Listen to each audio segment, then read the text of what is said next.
ada pilkada di daerah Papua, saya menjadi lawyernya.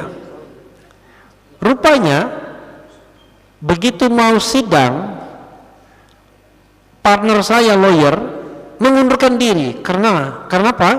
Karena saya dianggap dimusuhi MK. Dia keberatan kalau saya jadi lawyernya. Ya sudah, saya nggak mau. Saya cuma di perpustakaan MK baca, karena perpustakaan MK itu terbuka untuk publik. Saya cuma lihat begitu saja. Saya ditelepon dia, ternyata lawyer yang tadi keberatan sama saya nggak datang pada saat hari sidangnya. Jadi nggak ngerti, mungkin kontraknya belum jelas atau apa, nggak ngerti kita kan. Akhirnya saya yang turun tangan, berhadapan dengan akil muhtar. Berat memang berhadapan dengan orang yang memang sudah punya track record korup seperti itu.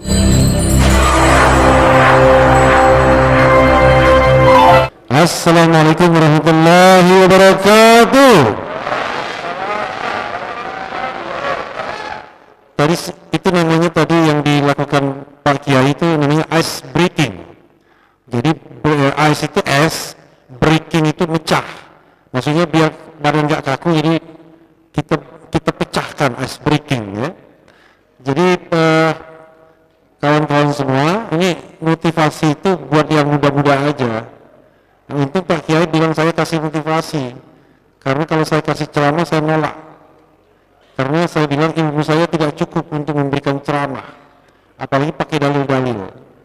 Nah, dari ini poin pertama adalah saya bilang untuk teman-teman muda ini, maka anda semua itu beruntung ya, beruntung mendapatkan dasar fondasi ilmu agama di tahap yang sangat mudah sekali belia.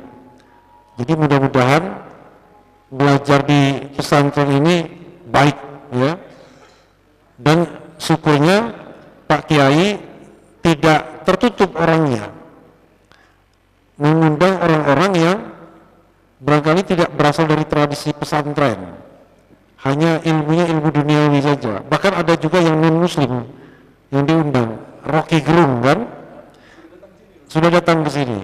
Nah, itu memberikan sebuah warna. Karena begini adik-adik sekalian ya, kawan-kawan semua, kehidupan yang nyata yang dihadapi itu nanti adalah setelah keluar dari pesantren ini. Apakah adik-adik sekalian akan menjadi orang yang tangguh, istiqomah, orang yang tidak gampang dibeli, ataukah orang yang mudah larut, ya kan? Karena jangan salah, ilmunya tinggi, bisa juga begitu lihat kenikmatan duniawi berubah langsung, ya kan?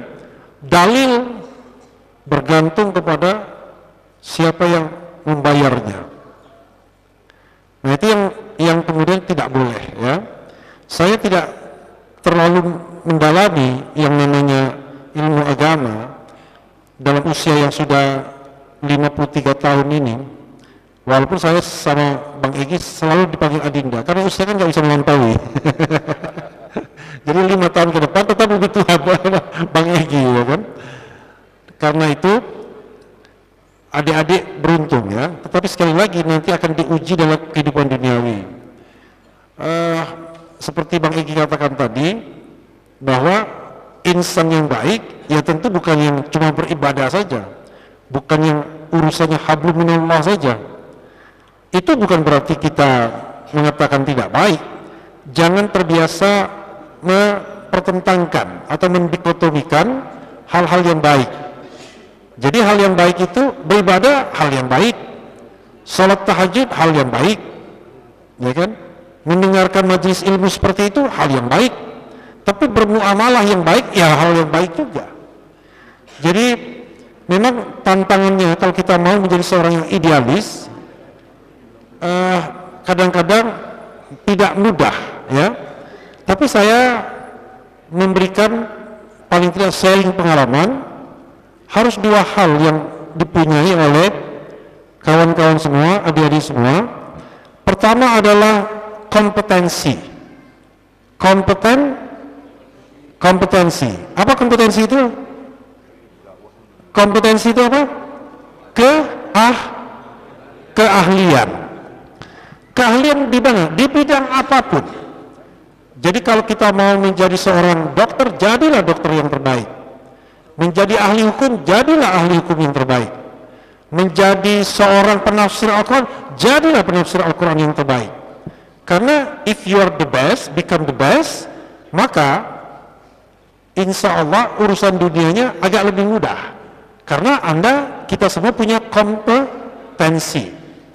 Tapi kalau misalnya pemuda-pemuda Islam tidak punya kompetensi, orang akan underestimate, akan memandang rendah. Cuma kaum sarungan, kan begitu. Tapi coba pakai sarungan tapi tiba-tiba canggih, ya kan? Orang nggak akan ada yang mau merendahkan atau meremehkan. Jadi satu kompetensi. Makanya saya bilang sama aktivis-aktivis itu, Anda kalau tidak punya kompetensi, tidak punya keahlian, tidak punya ilmu yang cukup, biasanya gampang sekali jadi pelacur. Mohon maaf ya, gampang sekali menyimpangkan diri. Jadi begitu takut miskin, takut tidak dapat rezeki, berubah langsung. Yang tadinya semangat, begitu ada kenikmatan di depan, berubah langsung pikirannya. Karena Anda tidak punya kompetensi. Karena kompetensi itu insya Allah akan memberikan arah, memberikan sikap, istiqomah kita. Kan orang kan juga punya keterbatasan sebagai manusia. Kalau secara ekonomi kita sulit, biasanya lebih gampang kita dipengaruhi atau dibodohi. Itu satu, kompetensi. Nah yang kedua adalah, saya bilang kemarin sama teman-teman di Kendari, ketika saya di Kendari, kalau Anda tidak dibekali kemampuan yang baik karena bakatnya memang bukan bakat orang pintar, kan ada juga. Jadi kepandaian dan kepintaran itu dua hal. Pertama kerja keras ya. Yang kedua adalah bakat, gifted, sesuatu yang diberikan oleh Allah Subhanahu wa taala. Jadi ada anak yang dilahirkan pandai. Anda yakin nggak? Ada anak yang dilahirkan pandai? Ada kan? Di antara adik-adik sendiri ada yang pandai pasti, ada yang nggak pandai. Jadi dari awal anak ini pandai. Coba kalau misalnya adik-adik sekalian di sini tunjuk di antara adik-adik sekalian ini mana yang adik-adik sekalian anggap pandai, orangnya pandai. Coba tunjuk temannya yang dianggap pandai. Ada nggak? Berani nggak nunjuk? Yang dianggap pandai siapa? Yang dianggap pandai? Atau tunjuk tangan? Nah, jadi satu hal, jadi kompetensi itu dibentuk oleh bakat dan oleh kerja keras. Oleh bakat dan oleh kerja keras. Kadang-kadang kita punya anak kok beda ya sama kita, ya mungkin bakatnya beda ya. Nah, karena kalau Anda tidak punya bakat yang menjadi orang pandai, orang yang kompeten, saya selalu menyarankan coba Anda juga belajar bermuamalah, belajar berdagang, belajar bagaimana kemudian mengolah ekonomi secara lebih baik. Kenapa saya katakan demikian? Dalam hidup yang real nantinya, dua hal inilah yang akan menjaga kita selain tentu yang lainnya ya.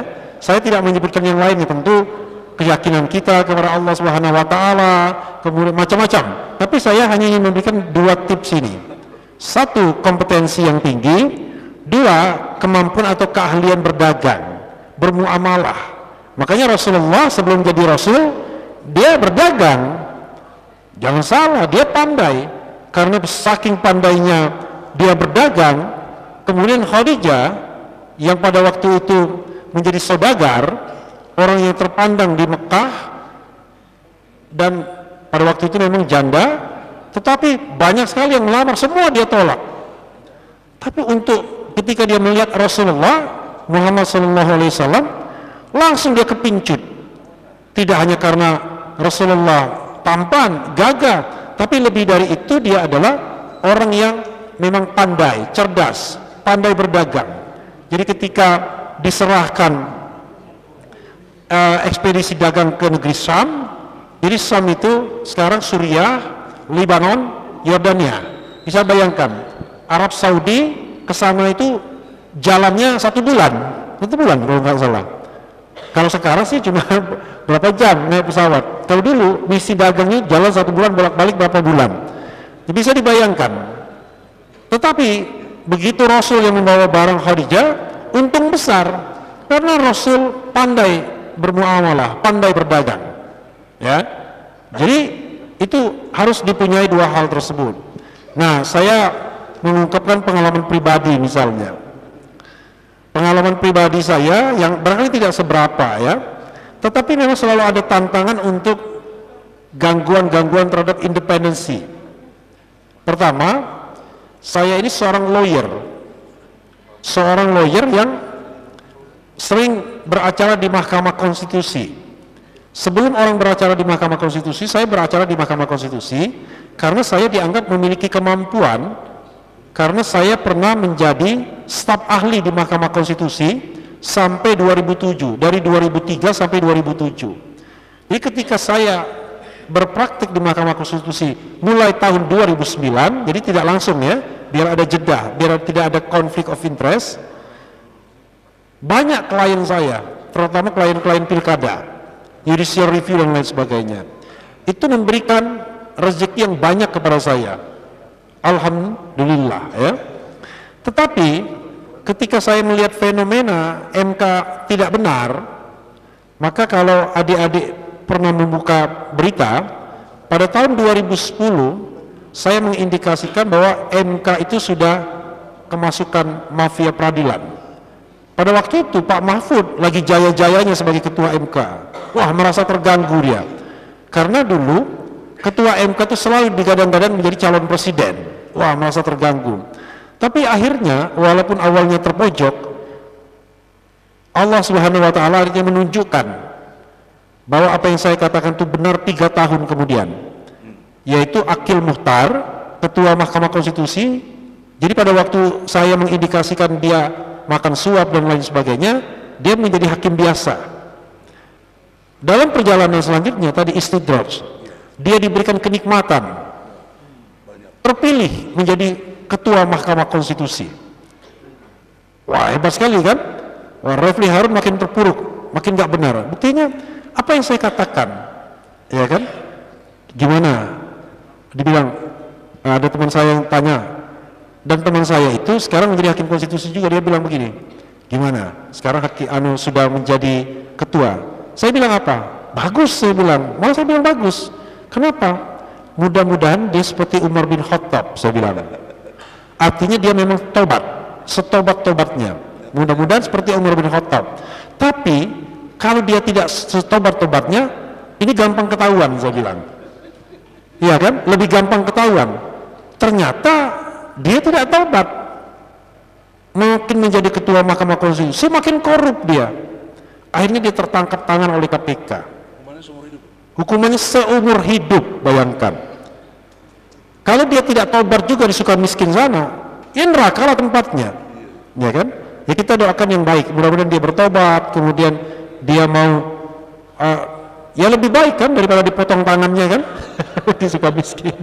Nah, jadi kalau kita misalnya berjuang ikhlas, memang pada awalnya sepertinya kita mengalami kesulitan, tapi insya Allah kita mendapatkan kebaikan setelah itu.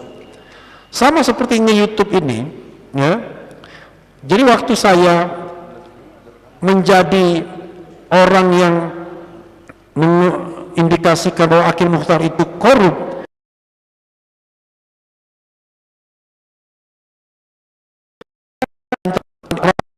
yang paling bodoh sedunia, lawyer yang paling bodoh sedunia. Kenapa? Lapaknya sendiri dibakar. Karena banyak sekali lawyer, advokat yang nggak mau mengungkapkan indikasi adanya hakim yang disuap dan lain sebagainya, karena akan berimbas pada dirinya sendiri. Akibatnya dia dimusuhi oleh institusi itu. Sejak itu saya dimusuhi oleh Mahkamah Konstitusi. Sebelumnya Mahkamah Konstitusi sering sekali mengajak saya dalam kegiatan, setelah itu alhamdulillah nggak pernah lagi. Sebelum itu banyak klien yang datang ke saya karena saya dianggap kompeten. Setelah itu nggak berani mereka. Pernah suatu kondisi ada pilkada di daerah Papua, saya menjadi lawyernya. Rupanya begitu mau sidang, partner saya lawyer mengundurkan diri. Kenapa? Karena saya dianggap dimusuhi MK, dia keberatan kalau saya jadi lawyernya. Ya sudah, Saya nggak mau, saya cuma di perpustakaan MK baca, karena perpustakaan MK itu terbuka untuk publik.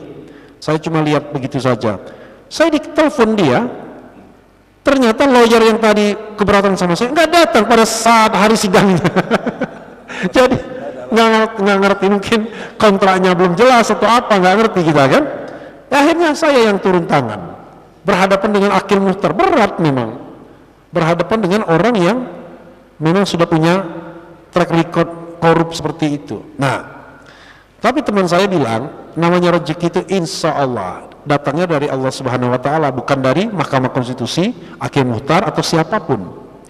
Rezeki itu insya Allah kayak balon katanya. Kayak balon itu begini, kalau di balon itu ditekan, memang dia akan ke dalam kan? Tapi di tempat lain dia muncul, timbul. Nah, insya Allah rezeki itu seperti itu. Di pintu MK saya dihalang-halangi, tapi alhamdulillah di tempat lain ada juga rezekinya. Oke. Sama seperti ketika saya ditunjuk sebagai komisaris utama di BUMN. Wah, orang bilang, waduh kalau jadi komisaris itu hebat ya, banyak duitnya. Insya Allah ibu-ibu dan bapak-bapak sekalian, selama 5 tahun menjadi komisaris utama, 3 hal yang saya lakukan, insya Allah ya, mudah-mudahan saya tidak riak. Satu, saya tidak pernah merekrut satu pun karyawan, padahal saya komisaris utama, which is orang nomor 1. Yang kedua, padahal banyak sekali saudara-saudara saya di kampung yang membutuhkan pekerjaan, tapi saya tahu kalau saya merekrut karyawan itu nggak benar, karena bukan kewenangan saya. Kedua, saya tidak akan merekrut berdasarkan kompetensi. Yang kedua, saya tidak pernah bicara proyek. Yang ketiga, tidak pernah mendapatkan honor tambahan. Alhamdulillah, ketika saya sering mengkritik pemerintahan, ada orang mengatakan nanti kita buka boroknya ketika menjadi komisaris utama. Saya bilang silahkan aja. Sampai sekarang juga bingung dia apa borok saya. Karena 3 tadi. Jadi aman saya, nggak pusing saya, nggak takut dengan KPK saya. Nah, sebelum saya berhenti sebagai komisaris utama, saya membuat YouTube. Jadi saya membuat YouTube itu 2019 sesungguhnya, tapi tidak berjalan baik karena tidak saya handle sendiri. Jadi pekerjaan itu, ibu-ibu dan bapak-bapak sekalian, bisa berhasil kalau kita bersungguh-sungguh, berjihad tadi kan. Kalau kita tidak bersungguh-sungguh, tidak full time, tidak pay attention di situ, gak akan berhasil pekerjaan apapun. Saya bersungguh-sungguh membuat YouTube itu tahun 2020, bukan karena COVID-19, tapi karena saya memang punya niat. Niat saya insya Allah lurus pada waktu itu. Apa niat saya? Kalau kita bicara mengenai amar ma'ruf nahi mungkar, saya tidak punya ilmu agama yang banyak, tapi insya Allah saya punya ilmu duniawi, ilmu hukum tata negara. Nah, saya berjihadnya di sana melalui ilmu hukum, terutama hukum tata negara yang saya pelajari secara baik insya Allah. Tapi corongnya nggak ada. Kalau menunggu televisi, saya tunggu seminggu sekali. Kan nggak mungkin setiap hari saya muncul di televisi untuk menyampaikan ide dan gagasan. Itu pun baru ngomong sebentar dipotong. Jadi kita tidak pernah menyampaikan ide yang komprehensif. Yang sedikit komprehensif adalah ketika saya sering sekali diundang di ILC, Indonesia Lawyers Club. Ya, saya candain Indonesia Lawyers Club, Indonesia Liars Club saya bilang. Klub Indonesia pembohong. Liars ya, bukan lawyers. Nah, di Indonesia Lawyers Club saya dikenal tuh. Sekarang sering sekali tampil di sana. Tetapi kan itu seminggu sekali. Kedua, saya punya pengalaman karena saya walaupun sebagai komisaris utama sering mengkritik pemerintahan Presiden Jokowi, jadi saya itu diangkat menjadi komisaris utama 2015. Tapi 2017 saya sudah mulai mengkritik pemerintahan Presiden Jokowi karena saya lihat ini kayaknya harus ada yang mengkritik. Jadi walaupun kita awalnya mengendorse, kelihatannya ini not sophisticated, nggak canggih. Salah satunya saya menulis di Kompas, harian Kompas, yaitu memimpin penegakan hukum. Saya bilang dalam hal pemberantasan korupsi, Presiden itu tidak hanya unwilling, tidak hanya jadi dua hal, dua hal. Dia unable dan unwilling. Dia tidak punya kemampuan dan dia juga tidak memiliki keinginan. Bayangkan kalau dua-duanya nggak punya. Dan terbukti saya tidak asal ngomong, ada data statistiknya. IPK kita, indeks persepsi korupsi kita yang biasanya mengukur tingkat korupsi sebuah negara, itu indeks persepsi korupsi kita di tahun 2022 jeglok, sejeglok-jegloknya. Pertama, pada tahun 2020 kita masih nilainya 40, turun menjadi 38 dan turun menjadi 34 IPK-nya. Apa makna nilai 34? Begini, kawan-kawan semua, adik-adik semua, yang namanya IPK itu, indeks persepsi korupsi itu, 0 sampai 25 angkanya itu sangat korup negaranya. 25 ke atas sampai 50 korup negaranya. 50 ke atas sampai 75 bersih negaranya. 75 ke atas sangat bersih. Nah, unfortunately, ya, sayangnya negara-negara bersih yang hampir tidak ada korupsinya itu justru bukan negara-negara Islam.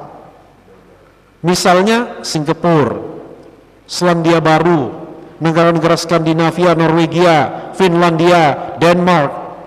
Tapi Indonesia nilainya sekarang 34 alias negara korup. Jadi kita itu masih negara korup, bayangkan.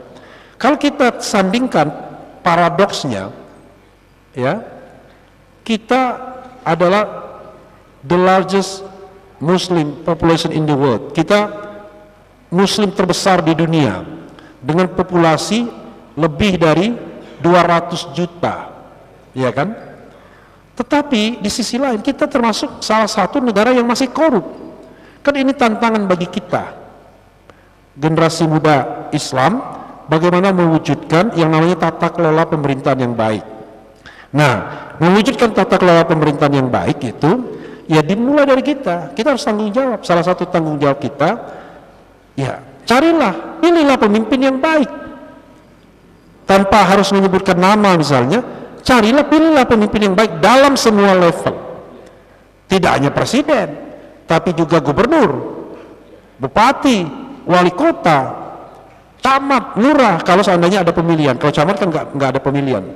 Kepala desa misalnya.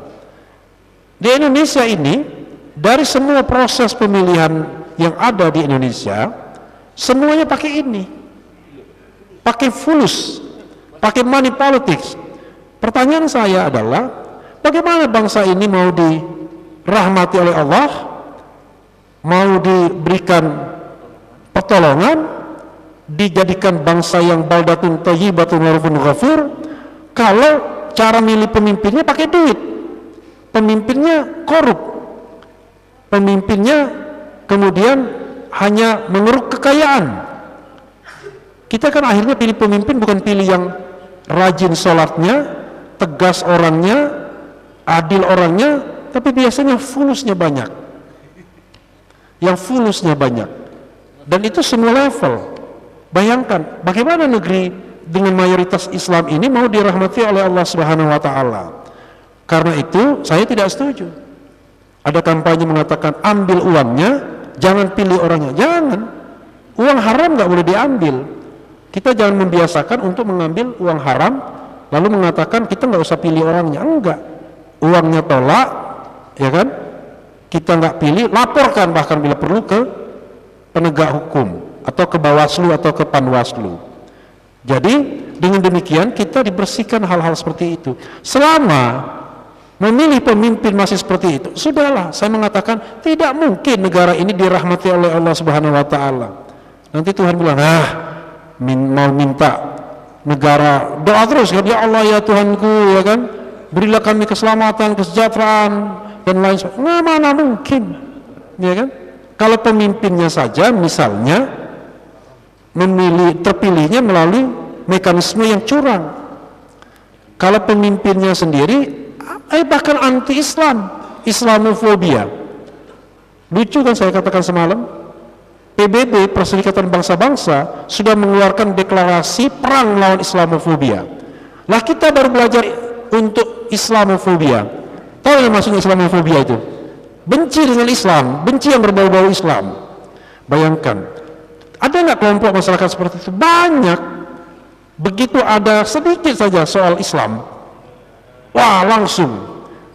Contoh misalnya, ada gubernur sebuah daerah yang mewajibkan datangnya kalau nggak salah 5:30 sekolah ya, kalau nggak salah, lupa saya 5:30 atau berapa. Padahal gubernur tersebut bukan di daerah Islam, daerah non muslim, dan dia juga non muslim, tanpa harus menyebutkan agama dan namanya ya. Tiba-tiba yang disalahkan partai politik yang mengusung Islam. Loh, apa hubungannya? Kok katanya gubernur ini seperti partainya Bang Egy. Saya nggak menyebutkan partainya karena nggak boleh kampanye. Loh, kenapa orang ini hal-hal yang berbau Islam itu selalu alergi? Satu lagi contoh, ada nggak partai yang tidak korup? Ada nggak partai yang tidak korup? Nggak ada, semua partai itu korup semua, paling tidak semua ditangkap, ya kan? Ketua dan lain sebagainya. Nah, Alkisah suatu saat ada juga yang ditangkap yang berasal kebetulan dari partai Islam. Wah, langsung diglorifikasi, digede-gedekan. Waduh, padahal dari catatan sejarah cuma satu itu aja. Partai lain biasa itu. Contoh misalnya, kemarin ketika ada kabinet kemarin, coba berapa menteri yang ditangkap, ya kan? Satu yang ditangkap itu yang terbaru Edi Prabowo, ya kan?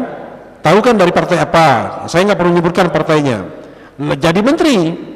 Yang kedua Juliari Batubara, lagi jadi menteri, ditangkap.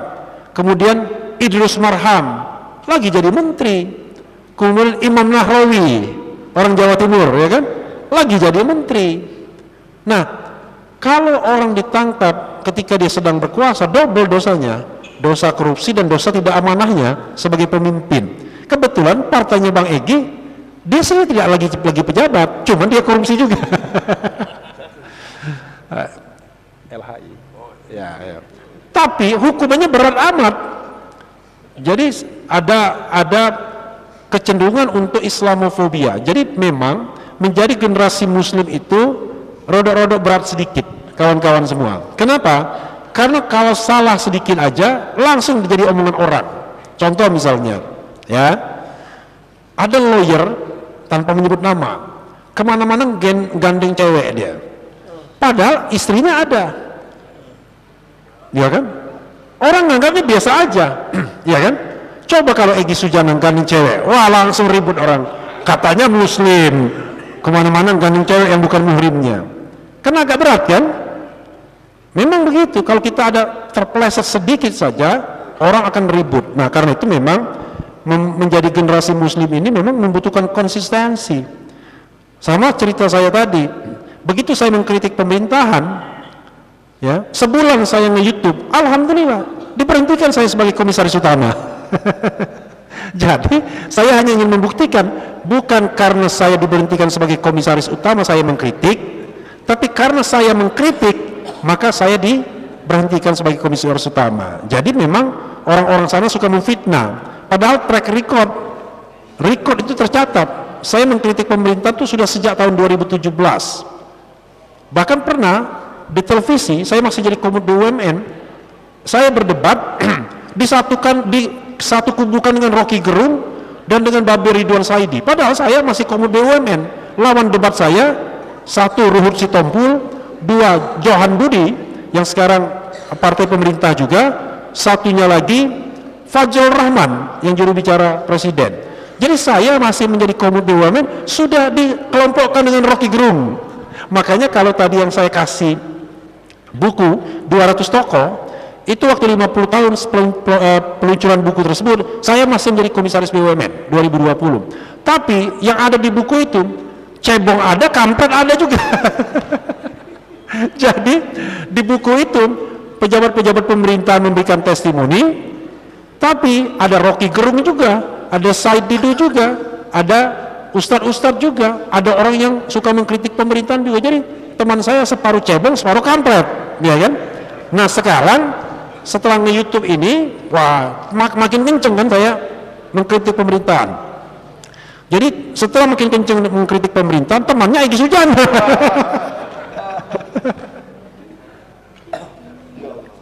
Temannya Egy Sujana, Ahmad Hosinuddin.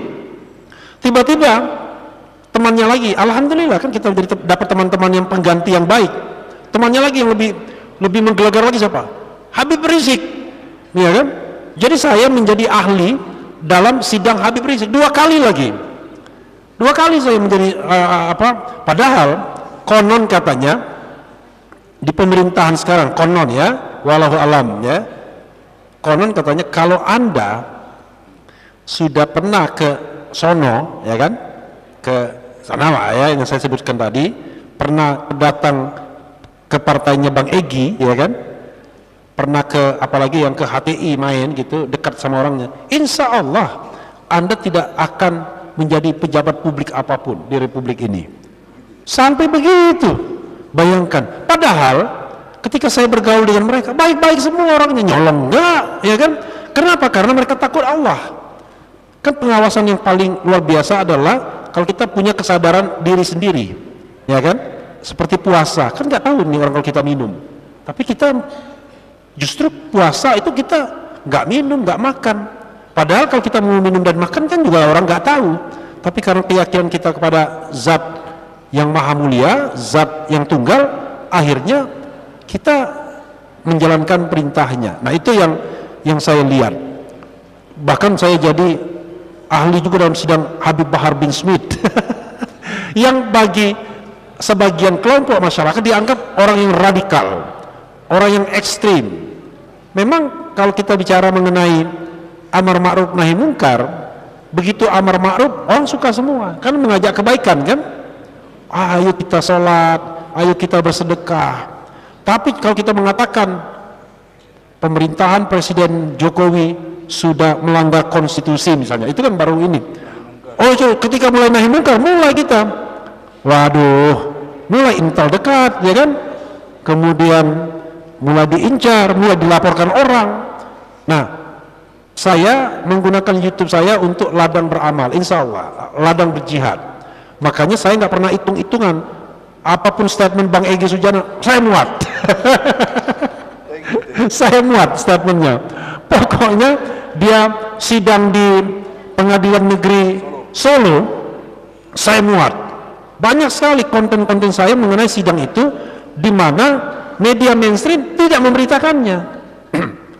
Jadi kita tidak hanya muat sidangnya secara live, apa yang dituliskan Bang Egy saya bacakan, dimuat, tersebar kan, karena alhamdulillah subscriber saya sudah 2.570.000 lebih. Nah itu semua karena berkat rahmat Allah yang Maha Kuasa dan karena kita bersungguh-sungguh. Jadi sekali lagi terakhir ya, bersungguh-sungguhlah untuk memperkuat kompetensi kita, dan kita bersungguh-sungguhlah untuk memperkuat skill kita, termasuk skill misalnya berdagang, skill berdiplomasi, skill menulis, skill memotret dan lain sebagainya, agar kita menjadi makhluk yang berguna, dan dimanapun kita berada kita tidak menjadi follower apalagi penjilat, tapi kita bisa menjadi makhluk yang teguh ya, yang bisa menentukan diri kita sendiri, karena kita yakin bahwa rezeki itu dari Allah Subhanahu wa taala dan bukan dari penguasa. Wabillahi taufiq wal hidayah. Wassalamualaikum warahmatullahi wabarakatuh.